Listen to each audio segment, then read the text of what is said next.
বন্ধুরা, বাংলাদেশ মার্কেটে টেকনো তরফ থেকে একটি ফোন নিয়ে আসছে, চমৎকার ফোন। সেই ফোনটি এবং লোভনীয় অফার দিচ্ছে বা লোভনীয় বিজ্ঞাপন দিচ্ছে। ফোনটি দিয়ে আপনি বল খেলতে পারবেন, ফুটবল খেলতে পারবেন এবং ফোনটি যদি টাইকের তলেও চলে যায় তো ফোনটি আপনার কিছু হবে না। ফোনটি আপনি আছাড় মেরে পানিতে চুবিয়ে কিছু করতে পারবেন না। ফোনটি হচ্ছে টেকনো স্পার্ক 30C। ফোনটির স্পেসিফিকেশন সম্বন্ধে আমরা জেনে নিই, তারপর আমরা ফোনটা আনবক্সিং করে নিই। ফোনটি হচ্ছে প্রথমত ফোনটি খোলার পর পেয়ে যাবেন একটা ইউজার ম্যানুয়াল গাইড, তারপর রয়েছে সিম ইজেক্টর, তারপর রয়েছে প্লাস্টিক ব্যাক কভার, তারপর রয়েছে আপনার 18 ওয়াটের একটা চার্জার, তারপর রয়েছে ইউএসবি টু টাইপ সি একটা কেবল, সর্বশেষ টেকনো স্পার্ক 30C। মোবাইলটির ডিজাইন ও বিল্ড কোয়ালিটি আমার কাছে খুব ভালো লেগেছে, মন কেড়েছে এই প্রাইস র্যাঙ্কের ভিতরে। ফোনটির বডি ফ্রেমটা হচ্ছে 8.8 এম, এমন ওয়েটটা হচ্ছে 200 গ্রামের আশেপাশে। এন্ড ওয়েট ডিস্ট্রিবিউশন ও বডি ফ্রেমের সাইজটা খুব ভালো লেগেছে। এর প্লাস্টিক প্যানেল পিছনে যে প্লাস্টিকটা ইউজ করা হয়েছে সেটা আপনার গ্লাস ফিল দিবে। অবশ্যই এখানে আপনার ব্যাক কভার ইউজ করতে হবে। যদি আপনি এখানে ব্যাক কভার ইউজ না করেন, এখানে আপনার ক্যাশ লেগে যেতে পারে। দেখেন এখানে বডি ফ্রেমটা হচ্ছে প্লাস্টিক কার্বনের তৈরি, গ্লাসি প্রোটেকশন দেওয়া হয়েছে। এখানে এখানে দুইটি সিম আপনি ইউজ করতে পারবেন। দুইটি সিমের সাথে এক্সটার্নাল একটা আপনি এখানে মেমোরি কার্ড ইউজ করতে পারবেন। এবং এতে রয়েছে IP50 water register, 54 water register. এটা দিয়ে ভাই আপনি পানির ভিতরে ছবি রাখতে পারবেন। অনেক ইউটিউবার বা ভিডিও বানাইছে, স্যামজন বলেন, অনেক বড় বড় ইউটিউবার ভিডিও বানাইছে। সেই ফোনটা দিয়ে পানির ভিতরে ছবি রাখে বা সেটা দিয়ে ফুটবল খেলে, এই ফোনটি ময়লাতে ফেলে দেয় বা এমন ধরনের কিছু না। এখানে IP54 ওয়াটার রেজিস্টার দিয়েছে। সেটার কারণ হচ্ছে কি রেজিস্টার। সেই ফোনটি যদি আপনি কোথাও ঘুরতে যান বা কোন জায়গায় বেড়াতে গেছেন, বাইরে কোথাও গেছেন, সেক্ষেত্রে যদি টুকটাক পানির ছিটা বা ধুলোবালি লাগে তাহলে সমস্যা হবে না। আর যদি ফোনটা আপনি পানির ভিতরে চুবিয়ে রাখেন 2 মিনিট 3 মিনিটের মতো, ভাই ফোন শেষ। এরকম ভুল কখনো করবেন না। এখানে ফোনটির ডান দিকে যদি আসি, সেক্ষেত্রে আপনি পেয়ে যাবেন ভলিউম হাফ ডাউন বাটন। এর নিচ দিকে রয়েছে on of button. On of বাটনের সাথে ফিঙ্গারপ্রিন্ট দেওয়া হয়েছে। ফিঙ্গারপ্রিন্ট যথেষ্ট ফাস্ট, যথেষ্ট একুরেট রয়েছে। ফোনটি যদি ডান দিকে আসে সেখানে পেয়ে যাবেন একটা সিম ইজেক্টর। এখানে দুইটি সিম আপনি ইউজ করতে পারবেন, এক্সটার্নাল একটা মেমোরি কার্ড আপনি ইউজ করতে পারবেন। সেক্ষেত্রে এই দুটি সিমের যে কল টেস্ট বা ইন্টারনেট টেস্ট এখানে আমার বরাবরের মতোই ফাস্ট লেগেছে, কোনো ইস্যু কোনো ধরনের কোনো সমস্যা নেই। এবং ফোনটি যদি উপরের দিকে চলে আসে এখানে একটা পেয়ে যাবেন স্পিকার, এবং নিচের দিকে যদি চলে আসি সেক্ষেত্রে রয়েছে প্রাইমারি মাইক, চার্জ দেওয়ার জন্য একটা পোর্ট, তারপর রয়েছে ইয়ারফোন জ্যাক, তারপর রয়েছে মেইন স্পিকার। এখানে দুইটি স্পিকার ব্যবহার করা হয়েছে। দুইটি স্পিকারের কারণে আমার কাছে খুবই ভালো লেগেছে। কিন্তু যে অ্যাড দিতেছে যে ফোনটি দিয়ে আপনি ফুটবল খেলতে পারবেন, পানিতে চুবিয়ে রাখতে পারবেন, অনেক কিছু ভাই, অনেক কিছু। এরকম এড কখনো দেখে আপনি প্রতারিত হবেন না। ফোনটি আসল কি না সেটা আপনাকে দেখতে হবে। বডি ফ্রেমটা হচ্ছে অ্যালুমিনিয়ামের তৈরি।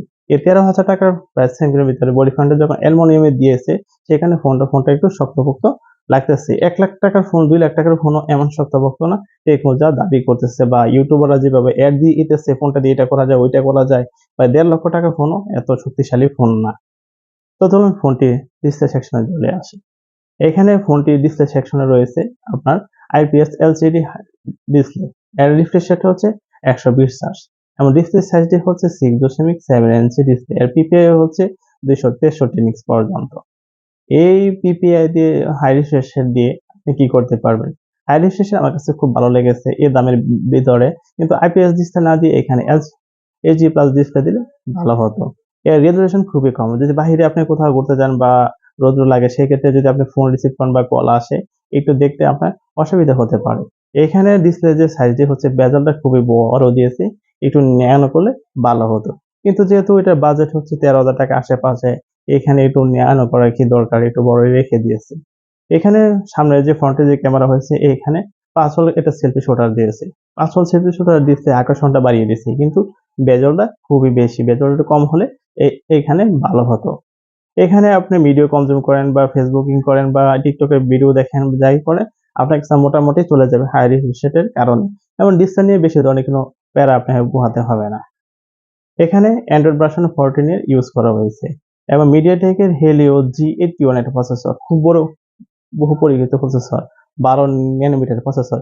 এই 13,000 টাকার ভিতরে 12 ন্যানোমিটার প্রসেসর ভাই অনেক ফোনই আছে, অনেক ফোন ডিঙ্গাতে আছে। এই প্রসেসর সম্বন্ধে আপনার বলবো না। এটা দিয়ে আপনি টুকটাক গেমিং সবই আপনারা খেলতে পারবেন। প্রসেসর সম্বন্ধে আপনাদের কিছু বলা নেই। এই প্রসেসর আপনারা আগে দেখেছেন, এখন ওই ফোনে দেখতেছেন। এখানে মেমরি কার্ড হিসাবে আপনি এক্সটার্নাল মেমরি কার্ড আপনি ইউজ করতে পারবেন 1 টেরাবাইট পর্যন্ত। এবং RAM হিসেবে পেয়ে যাবেন 4 জিবি, RAM পেয়ে যাবেন 4 জিবি। এর সাথে রয়েছে 128 জিবি স্টোরেজ। সেটা দিয়ে আপনি 128 জিবি আপনি ইউজ করতে পারবেন। 4 জিবি র্যামের সাথে আপনি 4 জিবি এক্সটার্নাল আপনি ইউজ করে নিতে পারবেন। তারপর হচ্ছে একটা ভেরিয়েন্ট 6 জিবি প্লাস 128 জিবি এবং 256 জিবি প্লাস 4 জিবি বা 8 জিবি প্লাস 256 জিবি এমন ধরনের রয়েছে। এমন ধরনের 3টি ভেরিয়েন্ট রয়েছে। সেটা ফোনটি আপনি আপডেট করে নিতে পারবেন। কিন্তু এখানে যে অ্যান্ড্রয়েড ভার্সন 14 ইউজ করা হয়েছে বা লেটেস্ট অপারেটিং সিস্টেম ইউজ করা হয়েছে, এখানে অনেক অ্যাপস রয়েছে বরাবরের মতোই। সেগুলো আপনি আনইনস্টল করে রাখতে পারবেন। ইচ্ছা করলে আপনার ফোনে আপনার রেখে দিতে পারবেন। টুকটাক কাজ চালিয়ে নেওয়ার মতো। এবং তার পিছনে 2টি ক্যামেরা সেটআপ রয়েছে। দেখতে দুটি ক্যামেরা সেটআপ। মেইন ক্যামেরাটা হচ্ছে 50 মেগাপিক্সেলের। পরেরটা কি ক্যামেরা কত মেগাপিক্সেল দিছে সেটা এখানে বলা নেই। এই 50 মেগাপিক্সেল দিয়ে যদি আপনারা ভালো ছবি তোলেন, টুকটাক ভালোই আসতেছে। যদি আপনি আলো ভালো ক্যাপচার করে বা ছবির অ্যাঙ্গেল পজিশন ঠিক হয় বা সবকিছু ঠিকঠাক থাকে তাহলে ছবির পারফরম্যান্স ভালোই আসতেছে। এখানে আপনি 1080 তে 30 এফপিএস আপনি ভিডিও করতে পারবেন। এখানে ক্যামেরা 50 মেগাপিক্সেল দিয়ে আরেকটা 2 মেগাপিক্সেলের মাইক্রো সেন্সর বা ওএস সেন্সর দিলে এখানে ভালো হতো। ক্যামেরা পারফরম্যান্স, ভিডিও গ্রাফিক্স মোটামুটি চলে মানানসইয়ের মতো। এবং ফ্রন্টে রয়েছে 8 মেগাপিক্সেল ক্যামেরা। ভাই ফ্রন্টে 8 মেগাপিক্সেল ক্যামেরা না দিয়ে এখানে 16 মেগাপিক্সেল ক্যামেরা দিলে ভালো হতো। এখানে 16 মেগাপিক্সেল ক্যামেরা দিলে আমরা সেলফি যখন আমরা নিতে চাই, অনেক ক্ষেত্রে আমরা ইমোতে কথা বলি, ফেসবুকে কথা বলি বা মেসেঞ্জারে কথা বলি। সেক্ষেত্রে আমরা সেলফি ক্যামেরা একটু ভালো হওয়ার, বেটার হওয়ার দরকার ছিল। এখানে ফ্রন্টে 8 মেগাপিক্সেল ক্যামেরা দিয়ে টুকটাক আপনি ছবি তুলে নিতে পারবেন চালিয়ে নেওয়ার মতো। এমন ধরনের পাওয়ারফুল কোনো ক্যামেরা দিবে না। যে প্রাইস র্যাঙ্কের ভিতরে যা থাকে কি, এখানে রয়েছে 5000 এমএএইচ একটা ব্যাটারি এবং 18 ওয়াটের একটা ফাস্ট চার্জিং। এই 18 ওয়াটের ফাস্ট চার্জিং দিয়ে 5000 এমএএইচ ব্যাটারি দিয়ে 18 ওয়াটের ফাস্ট চার্জিং দিয়ে আপনি ফোনটি যদি চার্জ করতে চান সেক্ষেত্রে আপনি 1 ঘন্টা 40 থেকে 45 মিনিটের মতো রাখতে পারে। এই 5 ঘন্টা 5000 এমএএইচ ব্যাটারি দিয়ে হাই আপনি গেমিং করেন বা ইন্টারনেট ইউজ করেন সেক্ষেত্রে আপনি কি স্ক্রিন অন টাইম পেয়ে যাবেন 6 থেকে 7 ঘন্টার মতো।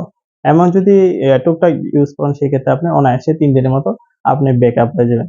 এখানে ডিজাইন ও বেল কোয়ালিটি সবকিছু আমার কাছে ভালো লেগেছে। কিন্তু যেভাবে অ্যাড দিতেছে ভাই 13,000 টাকার ভিতরে এমন একটা শক্ত ফোন নিন, ভাঙবে না, নষ্ট হবে না, কিছু হবে না। ভাই এটা সম্পূর্ণ ফেক।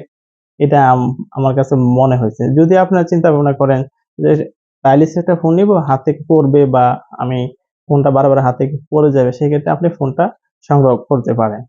এই ফোনটির বেস ভেরিয়েন্টটা যদি আপনি ইউজ করেন সেক্ষেত্রে আপনার অনায়াসে 50 মাসের মতো ওয়ারেন্টি পেয়ে যাবেন। 50 মাস কিভাবে ওয়ারেন্টি?